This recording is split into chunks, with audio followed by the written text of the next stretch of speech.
I was just speaking on the decommissioned Sultan River Road that's down here, and this is the Sunrise Mine branch road that comes up the hill, heading up to the area where the Vesper Peak Summit and Sunrise Mine Trail are.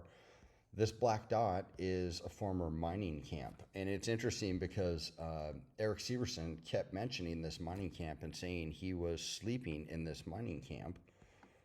And let's go to the Google satellite image for a moment.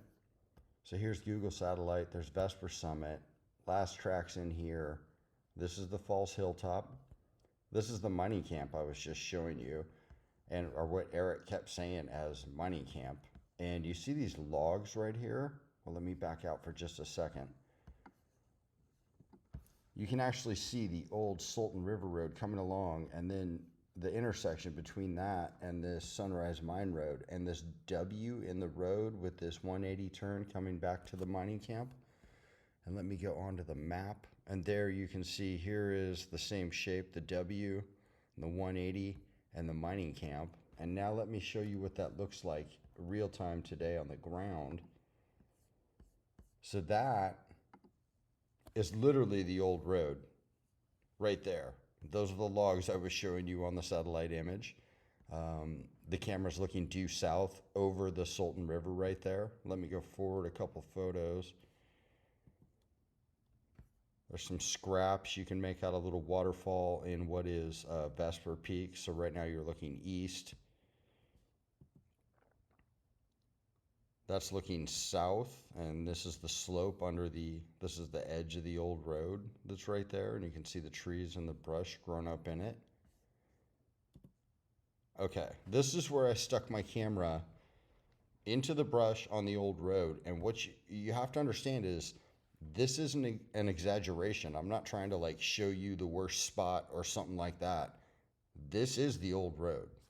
So when we're talking about the Sultan River Road or the trail Sam could have taken for miles out to a river crossing she couldn't have made, as testified by the SAR searchers, this is what we're talking about. And for her to even get down to the Sultan River Road, it would have been hours in brush like this on a very steep, 50-degree to 60-degree slope filled with intermittent cliffs. Okay, you are looking north at the south aspect of Vesper Peak, and this black line represents a route I walked one day from Sam's Call down around the southeast ridge, stopping by the burning tree in Randall Schroeder's area here, and then walking all the way back to Headley Pass. I wanted to do this for a number of reasons. This would be the first time that I had walked by Last Track that's right here at the top of the Canyonist feature. This would be the first time that I had walked through Randall Schroeder's area and gauged, how thick the brush was and how bad the cliff lines are in this area. Here you can see some of the cliff lines and how bad it gets in there. There's actually a gully right there where you can walk through that cliff line, and a few different people's GPS tracks in the search have wound up right in that gully.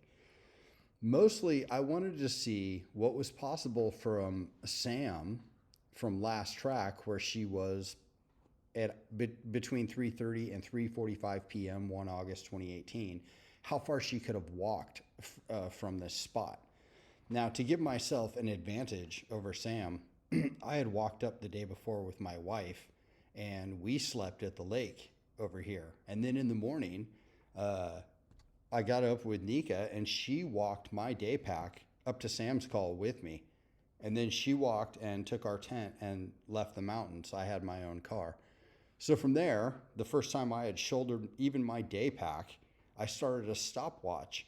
And then I walked this route that you're seeing right here because I wanted to see how long it would take to get back to Headley Pass.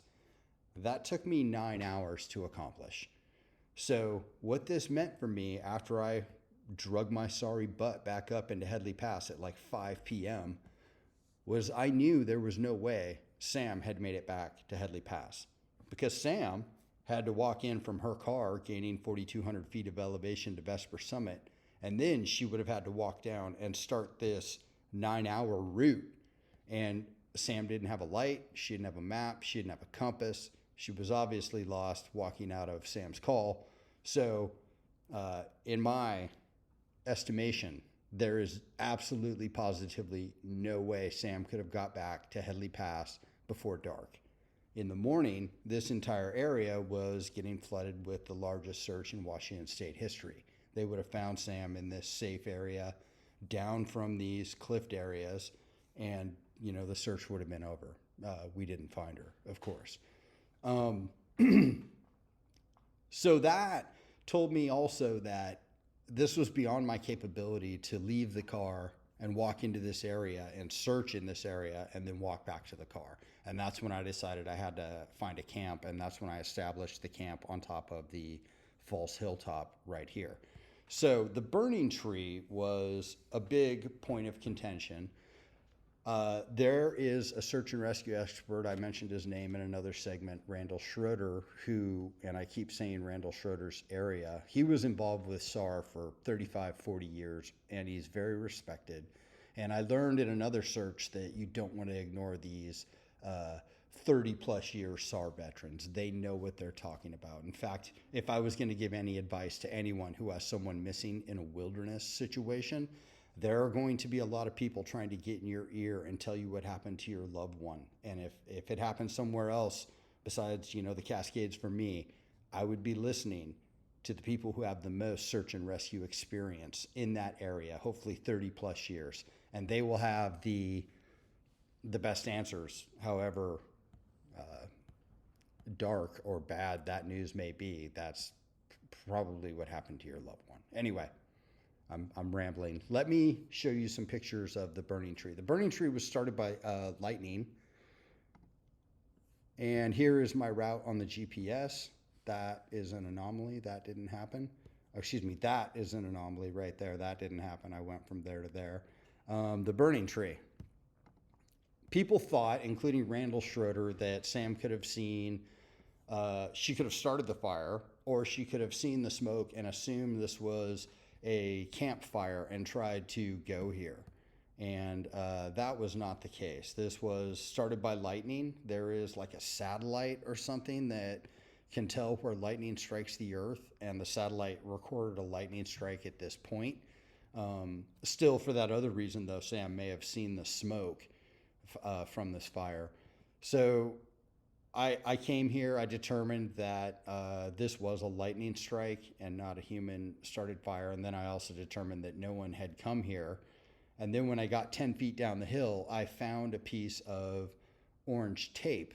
And then I found a Hansel Gretel line of that orange tape down to more reasonable ground to walk on. This tree is in very steep country. Like, it can't decide, the hillside can't decide whether it's hillside or whether it's cliff. That is a morel mushroom, and that is also a sign that this was a wildfire and not a human-started fire. I own a property in Northeast Washington where there are morels, and we often pick fire morels. And I have started a number of large fires on my own property to control brush, and then gone back and inspected those fires the next year for morels, and I have never found a morel in a big brush fire that I've started. It takes a wildfire for some reason. Anyway, so that will end that segment. Eric here. I'm going to come in and talk about the Sam Sayers case. This will be part 2 of the truth of the Sam Sayers case in Washington State on Vesper Peak. I'd like to start this video with a brief navigational tidbit. I'm going to talk about 3 specific places in the search again and again, and I want to evolve your understanding of them. The 3 places are 3 terrain features: Headley Pass, Sam's Call, and the Saddle at 3900. I'm going to put the camera right here in front of Eros Tower. Bang, you are now looking west at the east aspect of Vesper Peak, and the 3 terrain features I just pointed out are 1, Headley Pass, 2, Sam's Call, and 3, the Saddle at 3900. So we have a pass, a call, and a saddle. Now, anytime you're standing in any one of these three terrain features, they are all shaped the same way. There are two directions of ground that go up and two directions of ground that go down. You may be asking yourself, if they are all shaped the same way, why did they have three different names? It's because they separate three different things. The col, couloir, that's a French word for corridor or passage, separates two different mountains or peaks. The saddle separates two different streams or creeks. A mountain pass separates two different river basins. On the near side, this is the South Fork of the Stillaguamish, what locals call the South Fork of the Stilly. And on the far side, we have the Salton River Basin. So the Salton River and the Stillaguamish River separated by Headley Pass. Now, what I want you to take away from this, let's go over to a different pass on the map. Let's go to Stevens Pass. This is a local ski area on Highway 2. And if I zoom in, we can see the Pacific Crest Trail coming down the hill here, and it crosses Stevens Pass at Highway 2. And then it continues out here on Section K. It changes over. So right here at the pass, though, the trail and the road form an intersection at the pass. So any Pacific Crest Trail hiker can tell you, all the way up the Sierra and all the way up the Cascades, at each pass, the trail wound down to an intersection where they then hitchhiked off and got their resupply package and then came back up and to the intersection and left on the trail again. So what I want you to take away from this conversation is anytime we're talking about a col, a pass, or a saddle, and there is no man-made thing there, no trail, no road, no sign, nothing. Technically, navigationally speaking, we are still standing in an intersection. This is important to the SAM talk. Put that in your navigational pocket, and let's get back to Vesper Peak. So, in the last talk, I left us with an area that I believe Sam's in, my opinion, from what I've extrapolated from the other searches. Let's go and show you that area for a moment. This is the area. Now, the official trail comes up the South Fork of the Stilly. It crosses Headley Pass right here, and it comes up to the lake, and then it winds up to Vesper Peak. This is where the tracker tracks Sam to last track here at 5,150 feet on the south side of Vesper Peak, right above this large canyonous feature. I'm going to give you a better look at that later. And then we've got the saddle at 3,900 right here where the West Fork of Vesper Creek turns to the east and comes down and has its confluence of Vesper Creek at the mining camp that I showed you in the last video. So I'm going to break down how the after searches looked at this area and viewed this area and how we came back to it over the years, and then how my ideas evolved over the years about this area. So when Sam went missing, the official search failed. A lot of people started to chime in with what they thought happened, but the guys we listened to are people like veterans of search and rescue that have been doing this for 35 years or so. And one of these guys is named Randall Schroeder. Now, Mr. Schroeder came in and left a PDF on his predictions about where Sam had gone. And we're looking at his prediction right now. Here is last track. And then what Mr. Schroeder did was he looked on the map and kind of extrapolated what the main natural line of drift is. And I'll get back into natural lines of drift later. And then there is certainly a very cliffed area down here where Sam could have passed away. The other thing, this tree that's marked right here, in the mystery, there was this burning tree that had been spotted in the first days of the search. And some people thought that either Sam had started that fire herself as a signal fire, or that Sam had seen the smoke and then tried to go to that smoke because she thought people may be there having a campfire or something like that. But the tree was a point of mystery in the entire Sam search, and that was right down in Randall Schroeder's area. And so this was the first area that we really wanted to take a look at. And the first way that we did that was we were flying drones over it. And the drones got us, well, actually nowhere. We didn't find anything with the drones, but the usefulness of the drones started to fail as we got down the hill because the brush started to increase. Here is Randall Schroeder's area. We're looking west at it, and the burning tree is literally, it's like right there on this slope. So here is Sam's Call. This is the big southeast ridge that's breccia. That's Italian for broken, and that is the remnant of an old volcano that came up through here and then it now has eroded down. Last track is right in here, maybe obscured by the southeast ridge. And then Randall Schroeder's area, ended up being right down here in the low country. So let me show you this on the map. So on the map, that's right in this area right here is what we call Randall Schroeder's area. And after droning this for a summer or two, I realized that it's not going to work with the drones because of the brush, and we were going to have to come down here and walk around and search it on foot. And I wanted a place to camp down there because it's too far to walk in from the car, search, and then walk back to the car. It's just too much to do. And I couldn't get a good day searching in at my age and fitness level in that way. And I don't think anyone can, people can car to car search out here, but it's very arduous and very difficult. Anyway, the place I found to put a camp was right here on the Falls Hilltop. Let me show you the Falls Hilltop. I'm going to show it to you from the south. All right, you are now looking north at the south aspect of Vesper Peak. And if I zoom in way up here, you can see the gray granite, and there's the actual peak, and that's Sam's Call.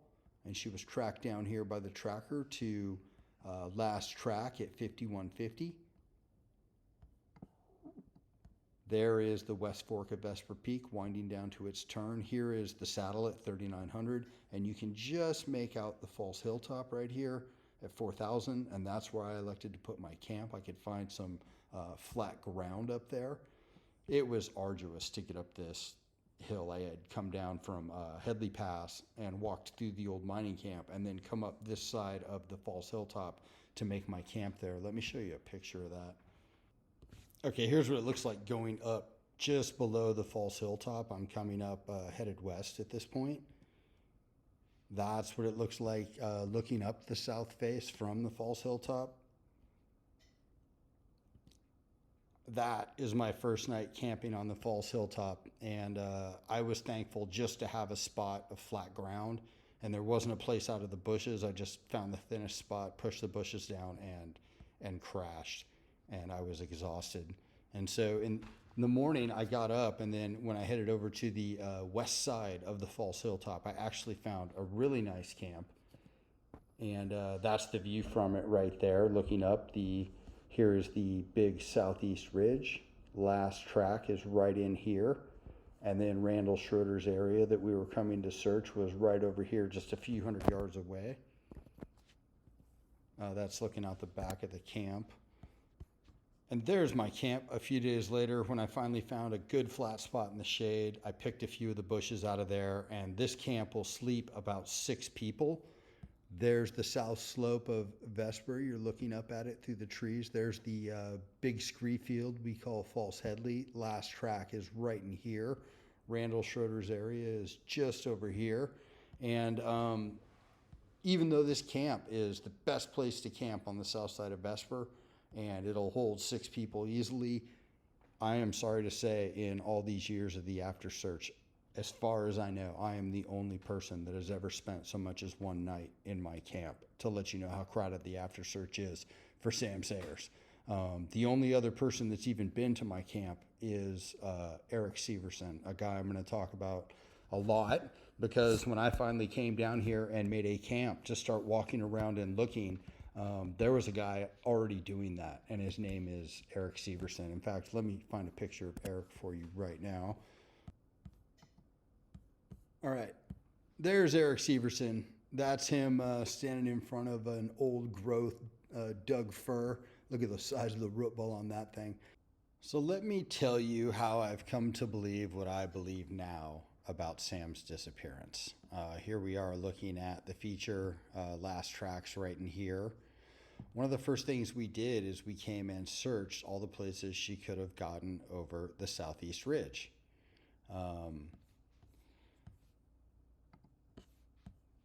This ridge right here, the southeast ridge. And once that was searched by both Dr. Severson and I and a member of the official search, we turned our attention down here to Randall Schroeder's area. And here is a PDF that Mr. Schroeder prepared. Mr. Schroeder is, again, the 40-year veteran of Snohomish County Search and Rescue and just an all-around respected member of the search community. I'm going to have to edit that out, damn it. Okay.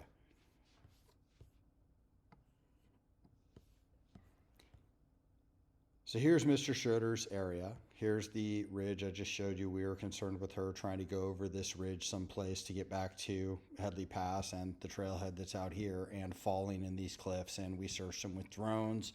And the three people, Eric and I and the official searcher who searched the southeast ridge breaks and passes, were convinced that had not happened.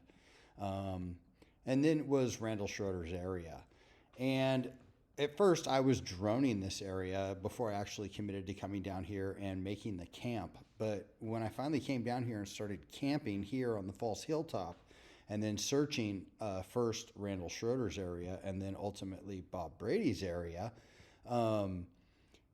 I started to make some observations about the terrain down here. I mean, when you're flying drones down and just looking at it on the map and stuff, it seems mysterious. But when I finally got down here, I realized that the southeast ridge and the southwest ridge they point at each other and come back into a very tight space around the place I call the saddle at 3,900 feet, just under my camp. That's our water resupply.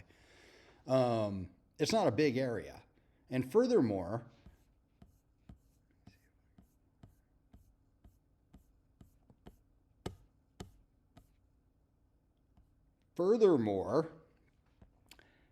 if you look at the southeast ridge and the southwest ridge, and so what Mr. Schroeder did here is he plotted Mountain Rescue's track. This was the morning after Sam went missing. They came up through here. And this is a Kevin Daray's track, where Kevin came down here with the dog handler from the Carolinas, and they walked through this area, Randall Schroeder's area. This day that Kevin came down here with the dog handler turned out to be really important for me later. This is, of course, the burning tree. But what I was saying, my point earlier was, look how stacked these two tracks are. And what I started to realize when I looked at everyone else's tracks is all of our tracks were right on top of each other in this natural line of drift. And so must have Sam's tracks been. And as I came here and this area started to become smaller and smaller, and we searched each cliff by cliff, and it just didn't seem plausible to me anymore. One reason is because every single person who came here besides me in the context of the search did it without technical climbing gear. They just walked through here on their own 2 feet, even though it was steep, even though there were cliffs. They visually identified them, walked around them, did the work and got through the area safely. Well, why couldn't have Sam done that as well, is the question I ultimately asked myself. And when Kevin came through here with the cadaver dog, that really, for me, just tightened the circle on this area that it can't be her spot. So anyway, then we searched Bob Brady's. But what I'm trying to point out here is, we searched the ridge, we searched Mr. Schroeder's area, we searched Brady's area. We're kind of coming clockwise at the terrain like this, closing off each area. And as I said before, when you get far enough down the hill here, you run out of cliff and it's just thick brush, which Sam would have survived. So after we had searched Bob Brady's area and we were satisfied she wasn't in this area, in the context of this clockwise search method, I wanted to search these cliff bands that came out of the saddle at 3,900. I had always thought that, let me show it to you on the spherical viewer. Here's the false hilltop. So there's the ridge, There's Mr. Schroeder's area, Mr. Brady's area, and then here are these cliff bands, and you can kind of see them if I zoom in. You can see the cliff in the trees as it goes along.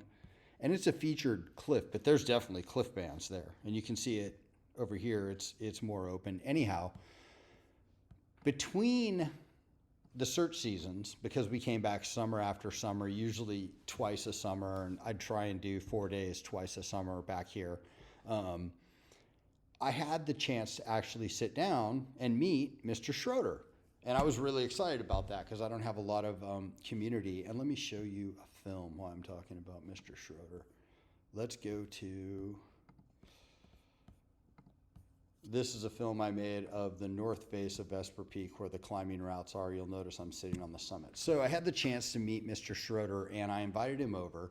And I was really excited about this because, you know, he's someone that mentors us and he knows so much about search and rescue, and he grew up in the area just like one town over from mine. And I was nervous about meeting him because I was going to meet someone I respect so much, and I was going to tell them they were wrong about their area. Here you can see the summit and then Sam's Call coming into view right here. You can get a good idea of how steep or mellow, depending on your style, the route up to the summit is. This is it right here, what they call the quote-unquote trail. It's not a trail, it's a route. So my wife thought that having Mr. Schroeder over, we should get some booze to grease the tracks, and that would make the night go really wonderful. And so we got some wine and some whiskey and had Randall over, and we fell into the most wonderful conversation. And our conversation lasted for hours, and finally at some point during the evening, Randall came over and sat next to me on the couch, and I got the laptop out and I started to show him all the stuff I'm going over with you now. And I told him I didn't think Sam was in his area, and you know, I was curious what he thought of that. And I could see the gears turning, you know, in his mind as he swirled his wine. And Mr. Schroeder's response to me was a masterclass in both emotional intelligence and search and rescue. He said, Eric, sometimes in these cases, when you reach an impasse like this, it's good to go all the way back to the beginning and start again. And that night, those words didn't really land with me. I didn't know how to take that, you know, for all the work we'd done down the hill and the tracker getting us down to last track and, you know, all of that. It just didn't land. To be fair to his words, he also said that he hadn't seen, to be fair to Mr. Brady's words, he also said he hadn't seen video footage that satisfied him of the feature that was right below last track. It's the canyon you're looking at now. Right now, the drone is going east, and it's about to turn to the north and fly right up. This is the west fork of Vesper Creek above our water resupply. This is probably at the 4,000 or 4,200 level, and you can get a really good idea of what the terrain looks like in that big feature that is right below the place we call last track that the tracker Bob Brady brought us down to. I want to pause this for a second. And you see that there's these little canyonous fingers of creeks that come down through this terrain, and it's broken. And the time of year Sam came down here, there were still some snow bridges and stuff, and people were worried that she could have fallen through something and into one of these rock areas. Snohomish County Search and Rescue did such a great job searching this south slope. They had dog teams and drone teams and people walking all over this. And then, you know, of course, Eric Severson and I and Bud and Kevin really took a good look at this feature that was right below last track. And so I wasn't as concerned about Mr. Schroeder's word saying he hadn't seen good enough footage with the feature below last track as he was, but I had more field time. Anyway, when I next came back to the field, I'll just pause that. It was Eric Severson and I, and we were going to search this cliff line. So here's Eric and I on that cliff line that day. Here's Eric and I at the 3,400 foot level on the south slope of Vesper Peak. And we're in kind of like, Ewok dinosaur country. We're looking at the bottom of a band of intermittent cliffs, and lucky to be in the shade of these old growth trees that we're really impressed with. I'm gonna pan back around so you can see down the hill.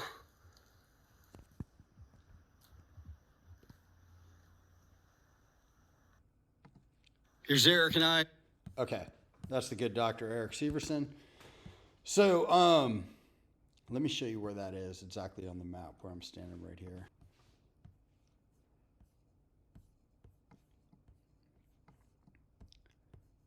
There's my camp at 4,000. When Eric walked in, he walked in on the old Sultan River Road and he camped at the old mining camp. And then in the morning, he came up and met me. I had come in over the summit, so we met in the wilderness and camped in separate spots. He didn't want to carry his big bag up the hill. So he came up with his day pack, saw me. Then we dropped down here. I recovered a rope that I had left on the mountain right here in some cliffs that I was searching. And then we went out and searched the bottom of this cliff band right here looking for Sam's gear. And you saw a videotape that was about right here on the mountain. I want you to take a note of these 3 creeks that all come together in funneling nature right there. We were very close to that. There's the False Hilltop. We came down there and our track was, that video was literally shot like right there. Okay, so when Eric and I split up that day, Eric came back down here and did some sort of search back through Bob Brady's area and then back into Randall Schroeder's area to his camp. And I was supposed to go searching more that day. And I have to admit, Eric, sorry, buddy, I didn't go search more that day. I went back to my camp and I sat on my bag, just frustrated beyond belief. And let me pull up a picture of my camp. Okay, so there's my camp, looking up the south of Vesper Peak. Last track's right up in here on that snowed area right there. This is Randall Schroeder's area over here. That's where we call False Headley right there. Still snowed in a little bit. I came because there was more water on the mountain. You can see I've got a couple ropes and what climbers call tat. That's the tattered remains of nylon that we leave on the mountain in different places to make rappels. My harness and some gear there. There's my day bag and my suffer waffle. That's the pad we lay on. My food bag. Anyway, so I'm looking up the mountain this afternoon when I'm supposed to be out searching, and I'm just frustrated as all get out. And I'm frankly having a conversation with Sam about what the hell she did. I'm just sitting there, just mind blown that it's been all this time and all these years, and we've been so thorough in our search, and we haven't found a GD thing. And I still don't understand what happened to Sam. And I wanted to pack my bag and walk out. I was just done. I was done with this search. And I couldn't because I had Eric Severson sleeping down the damn hill. And I knew he'd be up in the morning. And I knew he was going to be like, after our pleasantries, what do you want to search today? So I sat there thinking about this whole thing, looking at the map, thinking about how we'd searched. And the only thing that could come to me was this weakness in the contour lines up here around 5,000 feet. Now they all look the same. Hang on, let me put on the, okay, perfect. So I've just turned on the 10-foot contour lines instead of the 40-foot contour lines. And when you do that, you can see how there's just this small weakness. Well, right here below this cliff line in the southwest ridge. And let me show you this from last track. Okay, so here's the drone over the southeast ridge. Let me orient you.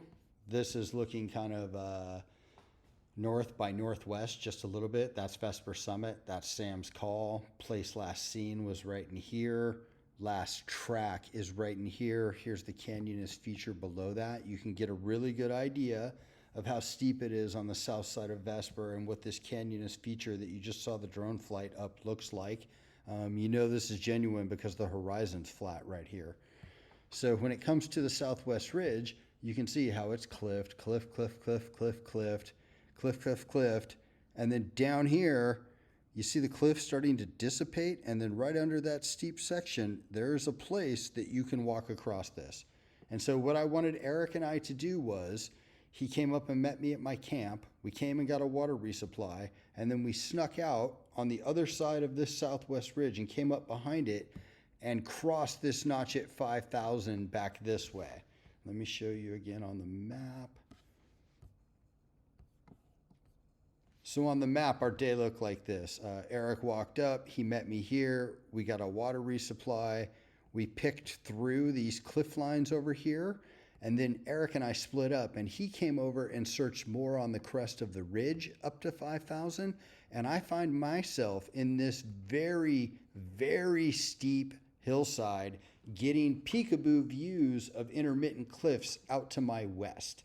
And right away I determined this is, some of the steepest terrain we've been in yet, and it's very dangerous. In fact, let me show you a picture of what it looked like to my west when I was coming up through this stuff. Okay, this is a shot right here. This is looking like straight up the hill, and then I'm going to look more west in a second. That's looking west. And if you really slow down and look at how steep it is in this type of terrain, and then look at this, there's a crack right there. I should have gone over and climbed that. Look at this.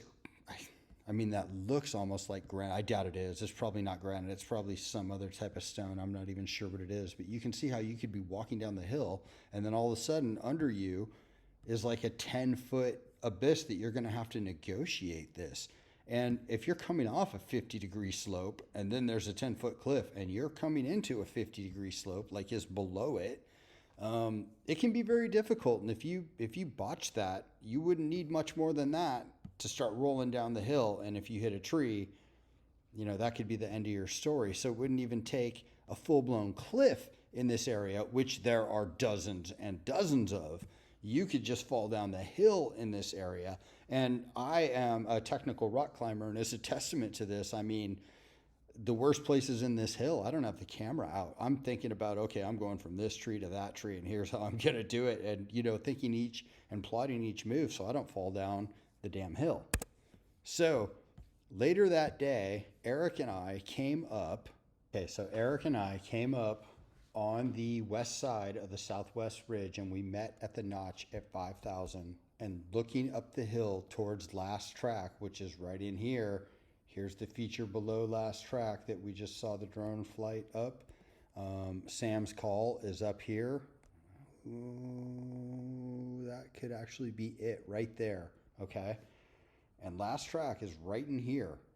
And it's 440 short yards. And for the first time in the entire search, I had what I can only describe as a strong emotional reaction from a place I had stood on the mountain.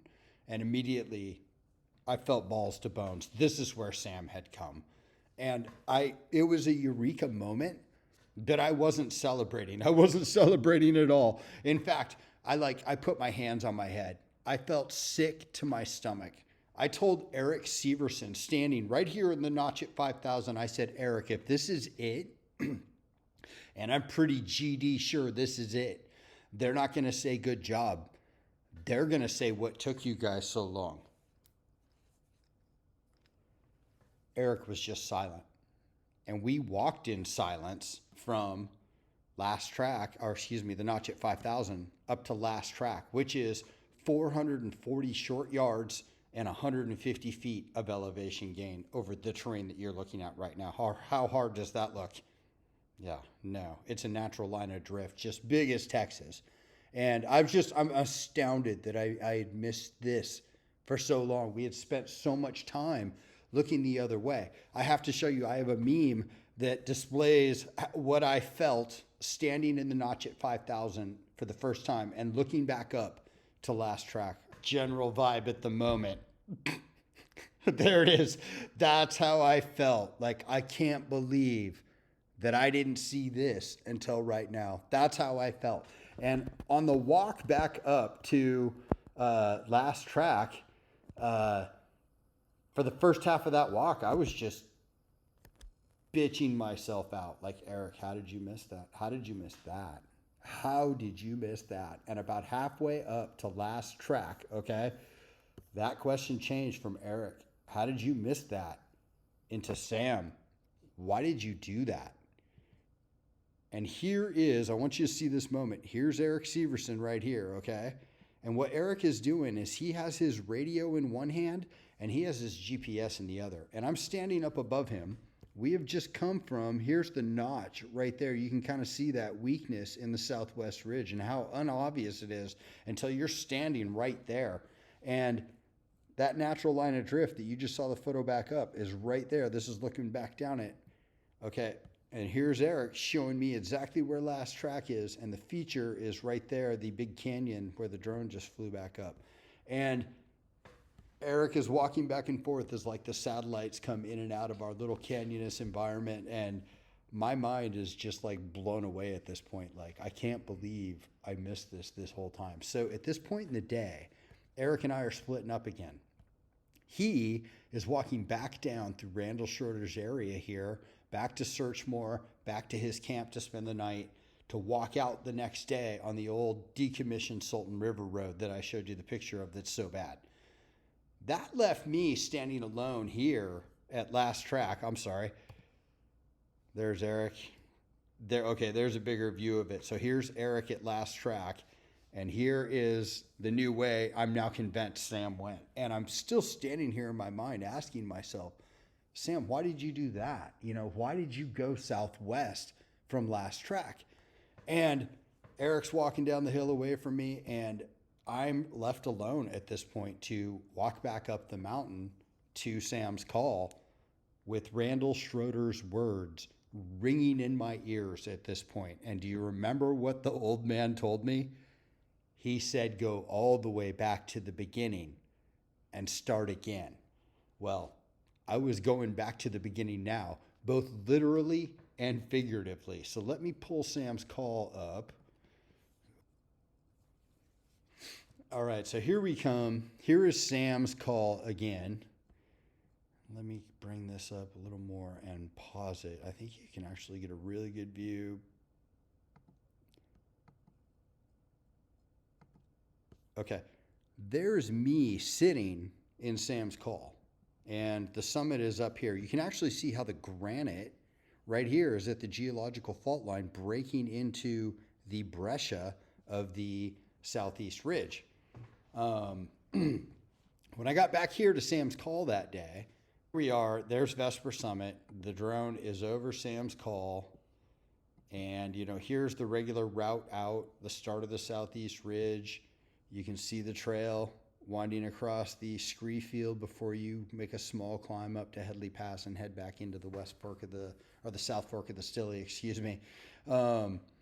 Here's the campsites. This is where you head down through the trees on the goat trails to regain the campsites and head over.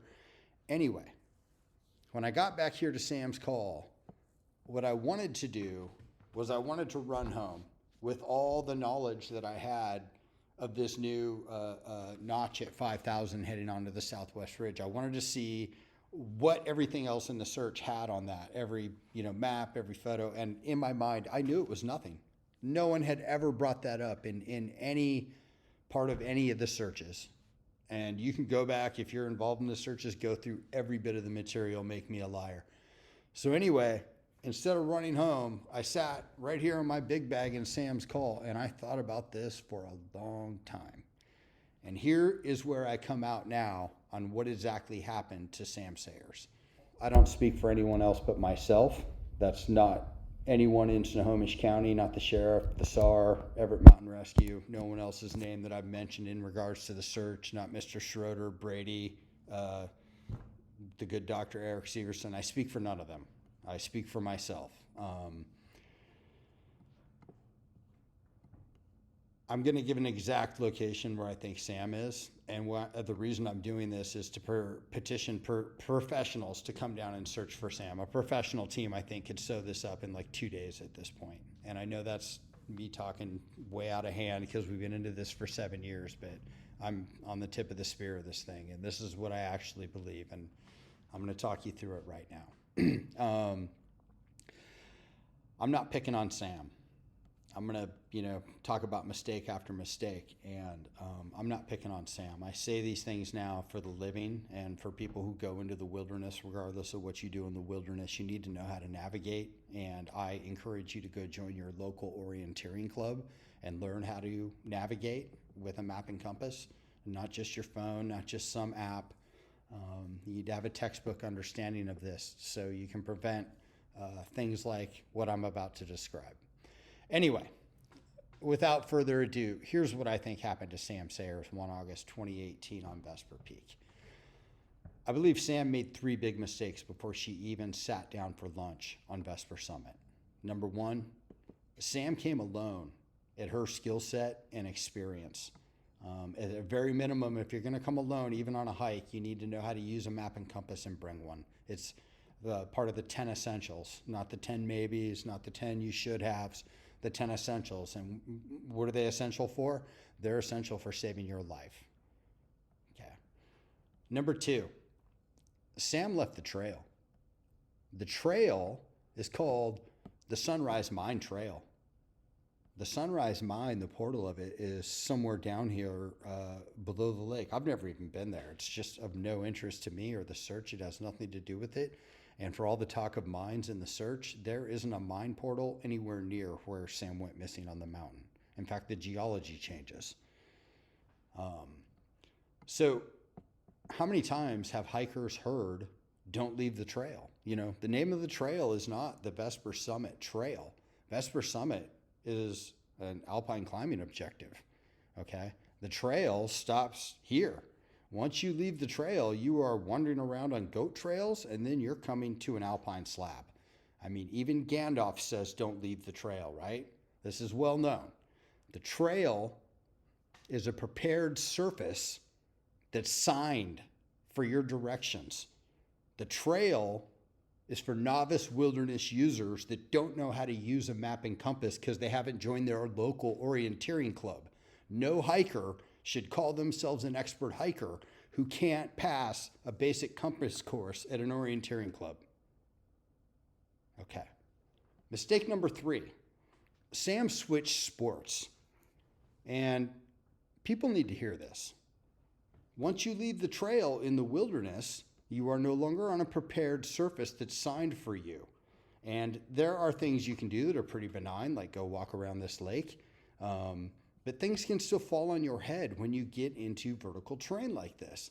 Now, once you've climbed up the goat trails through the bushes on Vesper Peak and you step out onto this feature, as you can see, like this person, they're walking. Well, what they're walking on is called an alpine slab. Mistake number 3 is Sam switched sports, and many people do this, okay? They come up to hike, and then they go ahead and tackle what is a basic alpine feature. Well, a few of the things that separate alpine from hiking are you are no longer on a prepared surface. The surface can be loose and dangerous, as you see. There's probably a number of loose rocks in this picture right now. And you're no longer getting signed directions. You're expected to navigate for yourself. Okay. So we're looking up here at the summit of Vesper, and this is where Sam came up to have her lunch. And I want you to notice that there are people right here on this ridge, this natural line of drift. You see how many people are up here on a regular day. I'm counting 1, 2, 3, 4, 5, 6, 7. There's people all over. Then you see people over here in this section. Okay, now let's go to the map and look at this for a second. And when you zoom in, let me get rid of the 10-foot contour. Okay, it did it for me. So here comes, and it's misnoted on this map. It's called the Vesper Peak Summit Trail. There's no such thing as the Vesper Peak Summit Trail. It is a basic climbing route. I believe it's even in Everett Mountaineers, basic climbing climbs. And there was another group in 2005 that came up here and got lost on this very summit. I believe they were in weather, but the mistake I'm about to describe that Sam made, now in retrospect, I also believe the other team made. But what I want you to see right here is that there is a split in the route, and some people go kind of more northwesterly, and some people come more west before turning up the main ridge. And when we go back to the photo you can actually see that occurring here with a bunch of people strung along the main part, and then these folks heading up on a different route to the summit. And it's a scramble or just a hike, and it's really fun. You know, this type of terrain it's actually a good time. So Sam comes up, she has lunch. Our summit witness comes in, and he's sitting here. Sam's doing lunch, and at some point, Sam gets up and leaves. And she starts coming down this route. And when she gets down the mountain here, the first thing she does, you can see I'm looking still maybe 100 meters over from Sam's Call. When I say over, I mean north. And you can see these people starting to head down the hill right here in this weakness. Okay, let's look at that on the map for a second. So you're supposed to come down the hill, and then before you get to Sam's Call, that's where your viewpoint is, the drone is, you're supposed to turn down the hill. For some reason, when Sam got to this point, she didn't like the looks of down the hill. And she kept coming on what is the natural line of drift into Sam's Call, an intersection, as I described before. Navigationally, this is an intersection. Now, here's the thing. Do you remember the last photograph we looked at of Sam? There it is. Look how much snow was on the mountain. The year Sam went missing, 2018, was the weather condition we call La Nina.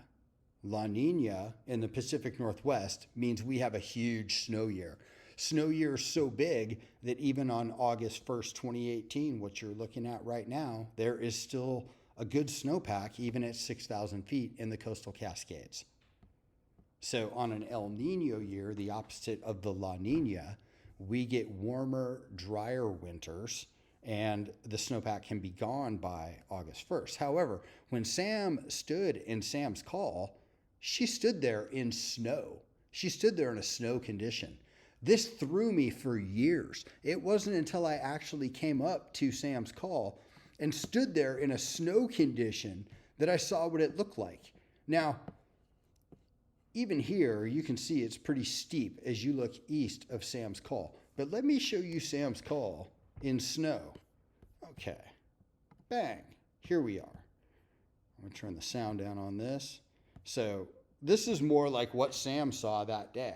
And what I believe now is when Sam got up from lunch and she started coming down this natural line of drift, she didn't like the looks of how it looked down the hill. So mistake number 1, 2, and 3, Sam came alone. Sam left the trail. Sam switched sports, then she eats lunch. Mistake number 4, they tell climbers you're not supposed to let your hair down on the summit. You're not supposed to relax all that much. A pro climber will come up, look around, fist bump his buddy, and they'll start heading back for the car. They don't mess around up there. But when you sit down and relax, the other thing you're relaxing yourself from is your brief acclimatization to a more vertical world. It's almost like you ever climb a ladder in your house and then you turn around and look down when you're going to come down, and all of a sudden you're like, whoa, wait a minute. That is kind of the same effect that a climber can have on the summit if they loiter here too long and relax and put their face in the sun. Anyway, and so we're up to mistake number 4 at this point. And you've heard before that an accident sometimes isn't just one thing that went wrong. It's a smaller series of things that went wrong to accumulate into the larger thing, which I'm building to. So mistake number 5 is she missed the turn down the hill to the east where you're supposed to turn. She didn't like the looks of that. It was already too steep for her.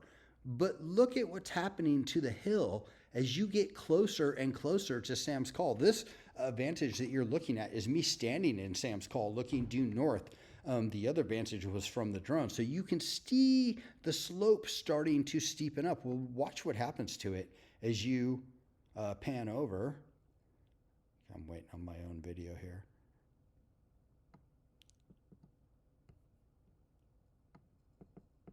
So that's looking east. Okay, and now you're looking at the, this is the Southeast Ridge. But now look, when we look east from Sam's Call, look what that looks like with snow. This is what like a skier or a snowboarder would describe as like a 10-foot kicker to drop in off of this. And with the right equipment, it would be no big deal. But even as a climber, I can tell you, standing here with like your crampons and your ice axe in hand, it wouldn't just be like, oh, no worries, bound over this edge. No, you'd still turn around. I mean, it's that steep. Take my word on that. And if you fell from this point, you would slide out a long way. And so what I believe happened was Sam got here to Sam's Call, and she got her nose right out over this steep slope. And she looked down this and she said to herself, oh my God, I didn't come up this. I'm not going down this. And with that thought, Sam turned around, okay? And when Sam turned around in Sam's Call and faced from east, come on, bring it around, Eric, to west, two very important things happen. Number one, Sam shows us if she sees an alpine obstacle that's out of her pay grade, she'll avoid it. Okay. And this is the most important thing I'm going to say in my whole talk right here. Number two, and it took me a long time to come to this. When Sam turned around, the second thing she was doing in this moment at Sam's Call is she made a navigational statement. Just like an algebraic statement, you can jot it down for all time right here in Sam's Call. And her statement is, I am replacing west with east. In her mind, when she turned around and faced west, where you're looking right now out of Sam's Call, in her mind, she was facing east because of that obstacle behind her. And in that mindset, she stepped off initially to the west and then south into this feature. Then Mr. Brady comes in, the tracker, back to that, tracks her down to last track right here. And okay, where did Mr. Brady, the tracker, say what direction was her last track headed? Southwest. Southwest, 440 short yards from the notch at 5,000. And we spent years searching the Southeast Ridge, Mr. Schroeder's area, Mr. Brady's area, that other cliff section. And it wasn't until that day that I came back to this notch at 5,000 and saw the whole thing backwards. Not only that, but it's not like I picked it apart in that moment. It's just that we had searched everything else. The official search had already boxed us into this area. You know, Kevin and Bud's search had gone right down the middle of the creek. Kevin and the dog had gone down there. It was just too much at some point, and I couldn't figure out where we had missed her. And this is it. This is it for me, 110%. So I guess that leaves us with what happens after the notch at 5,000. And so this is a video I made of the drone flying from Sam's Call. And here the drone is taking off. And this is where like point last seen was somewhere down in here, wherever the hill got too steep. And she wandered down in here, and last track is right down in here. And then it's 440 short yards for her to wander over this, right under this cliff area, to the notch at 5,000. Okay, and I'm flying the drone down there, and you saw the picture from the notch back up through this area and how easy it looked to walk. And here comes the drone down here, and I'm actually going to show you the notch. I took a look at it with the drone. There's the false hilltop, my camp on the false hilltop. There's our water resupply point.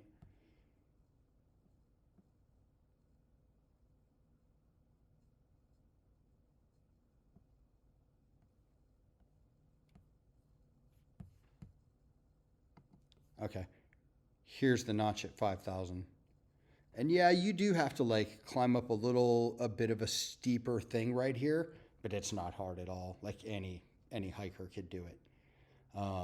And so I believe when Sam came to this notch at 5,000 feet, I believe she was there between 4 p.m. and 4:30 p.m., 1 August 2018. And before Kevin Dares even understood that Sam was, missing or something was wrong, she had very craftily put herself onto a slope a facet of this very complicated diamond that is Vesper Peak that no one ever looked at or even considered for 5 years until the good doctor and I got on to it that day out of my total frustration with the rest of it. And at this point, in 2 years of hindsight, looking back at this, I am only more committed to what I'm telling you right now. I'm 110% all in. This what happened to Sam. And this explains a bunch about this. The search, that is, that, more than a dozen dogs failed. More than a dozen drones failed. The largest search in Washington state history failed. A handful of Astor searches failed. I came up here and failed and failed and failed. And this is, this is par for the course in the Cascades. But this is now, after looking at this thing long and hard and thinking about it, each winter for all these years, this for me is what happened to Sam. Now, I want to take a closer look at the slope on the map. This is a JPEG photo, and these tracks you're seeing on the mountain right now, all of these search tracks, every one of them, every one of these is Dr. Eric Severson, I believe. Yes. Yeah, this is just Dr. Eric Severson's tracks to let you know just one man's effort looking for Sam Sayers. Here's the point that the rest of the search calls Thompson's camp. I just call it my camp since I am Eric Thompson. And then here's the ridge crossing point where I believe Sam crossed. Here's last track. Sam's calls way back up here. The other drone footage I took from this point on the mountain when I was searching this slope, but you can see the contour lines firm up down here. You can see these, this is definitely, that's full-blown cliffed. That's obviously cliffed. This is very cliffed. This is the initial area that I first would presume right after I came to this area beyond the Southwest Ridge. But I now believe she's more in this area, and that is because when you look at it on the map, you can see how steep this is, but watch what happens when I put on the slope angle shading. So anywhere where it's really dark like this is total cliff, and this is the Southeast Ridge and how cliff this area is. This is the gorge of the West Fork of Vesper coming and turning down before its confluence with Vesper Creek right here. That's the old mining camp. There's my camp on the hilltop. And so the notch at 5,000 is right in here. Last track is right here. Here's the Kenyon's feature below last track. Last track here, I believe Sam came here, crossed the notch at 5,000, was immediately tossed into maybe steeper country than she'd ever walked in her life, and then came down into just what is literally like, this is so cliffed and it's so complicated because the fall line of the cliffs is out of the fall line of the hill. And there are other places in the Cascades where it sets up like this, but whenever it does that, it becomes just a very difficult area, even for expert rappellers, people who have a lot of experience on these Cascades insertions to do these alpine climbs or getting out of these alpine climbs in areas like this. And we try to avoid them. An expert climber would never even come to some place like this. But listen to me on this. Nobody, and I mean nobody, who doesn't have like a 3rd-degree black belt in Cascade Kung Fu should even consider coming down into this area. I promise you, you will have a bad day. It will end poorly, okay? So if you aren't like a full-blown alpine traditional leader who like raids Cascade summits, don't come down here. And this is real talk, okay? I'm petitioning Mel Fernandez and a higher calling. I'm asking for Fowler O'Sullivan's ground squad to come in, maybe some Air Force PJs, Everett Mountain Rescue. You guys want to come back in for a day and take a look at this area that we finally, I believe, pinned down, that I believe is Sam's in? That would be awesome, because I believe this needs to be searched on the ground because of the thickness of the brush. And you've seen some of that in this video. But drone pilots, let me turn the slope shading off. Drone pilots, and this goes out to like literally lottie dottie anybody with a drone that wants to come and get in on the Sam Sayer search. Let me tell you how you could do this and avoid the whole mountain experience. You could wait until late summer and come and park on the last parking lot back here on the Salton Basin at the lake. Let me turn the 10-foot contour line off. It's killing us.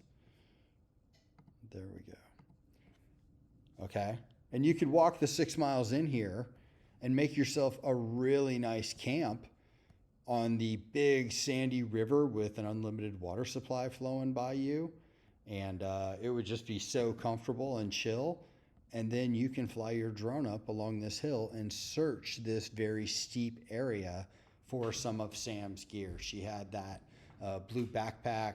Her 2 boots might have persisted.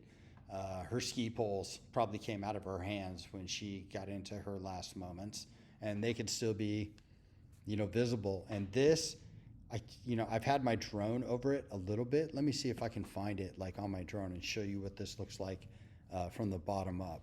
So let's go a little more out here. And it doesn't look so bad from the drone. It just looks like a hill that you would walk down right here.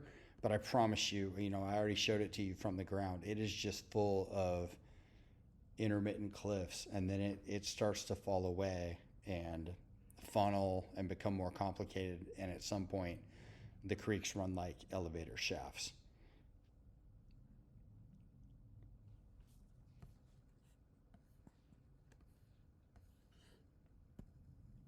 And this is the sort of terrain. This is the area I believe Sam's in now. Somewhere in here. It just got very complicated, very cliffed, very dangerous. And no one's ever walked out here and searched this low on the mountain to this.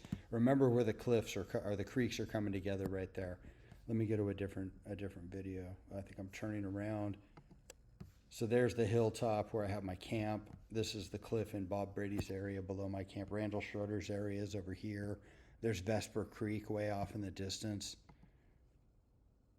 And now I'm turning back around to look up the mountain, and you can see how cliffed this is. You see how steep this is? It's exactly that steep in the woods as well. It breaks open to cliff where the waters ran across it and swiped the soil. Let's see what I do here. So I think I'm going to look up in a second with the camera. Okay, looking back over into the feature below last track. That's Sperry Peak, and then bang. So here is Vesper Summit. Sam is up there with the summit witness eating lunch and takes off at about 2:45 or 3 p.m. By 3:15, she is in Sam's call, making her fateful decisions.